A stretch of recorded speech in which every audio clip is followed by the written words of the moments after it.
Welcome to this week's edition of Inside Warhawk Football on UWW-TV. I'm your host, AJ Cover, joined by Warhawk Football head coach, Jace Rindahl. Coach, congratulations on your win over John Carroll on Saturday. Whitewater ended up winning that one 27-23, but we're down 13-3 at halftime. What was that halftime speech like, and how did you motivate your guys to come back against a really tough opponent in John Carroll University? Yeah, thanks, AJ. I think it was, first and foremost, I couldn't be more proud of our team. Their toughness to stay together, trust the plan, not waver through that challenging first half. But I don't know if there was anything special said at halftime. It's just the nature of playing a high-level opponent. It's not always going to be smooth sailing. You just got to keep going at it, keep pounding the rock, one play at a time. We missed some easy throws. We dropped some easy passes in the first half that really put us behind. So I knew it was just a matter of time that we would start to get things clicking and play up to our caliber, and that's what happened in the second half. Alec Ogden threw for 280 yards and 2 passing touchdowns, as well as having a 46-yard rushing touchdown as well. Going into the season, there were some questions about who the QB1 was going to be. How impressive was Ogden to you, and what led to the decision for him to be named the starter?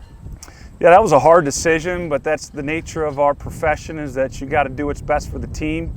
And we felt as a staff that Ogden was going to give us the best chance to win, so that's why we made that decision. He's got a maturity piece to him, poise, confidence, the way he commands the huddle, the rhythm and timing that he has when he drops back and throw the ball. So I think those were some of his strengths. As you could see, when he had the ball in his hands, he has the ability to take it deep. He's an explosive football player. So him, Jason Sinetti, who's another one of our best football players on our team, we're going to find a way to get him on the field to help us. But I was happy with how he responded. And again, going back to your first question, AJ, is our team did play their best when their best was needed. And, you look at that fourth quarter and the last 7 minutes of the game, the Warhawks did play at a high level, which makes you excited as you go into week 2. Your next opponent is St. John's University, another ranked Division III school. They threw for almost 300 yards passing, as well as 4 passing touchdowns. How do you plan on dealing with their passing attack next week?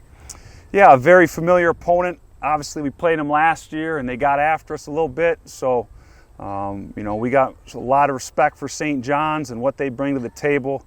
As you look at their offense, it starts with their quarterback. He was the same quarterback as last year, heck of a player. I think they were down 18 points or maybe 19 points in the second half against Trinity last week, and they came back and won the game. So that's a reflection of his maturity, his poise, his ability to command that offense and lead them down the field when they need it. So, we're going to have to do a heck of a job of getting after their quarterback. On the defensive side of John Carroll, the best D-line that we've faced all year, that's their strength. Their front 7, their linebackers run around and are physical as well.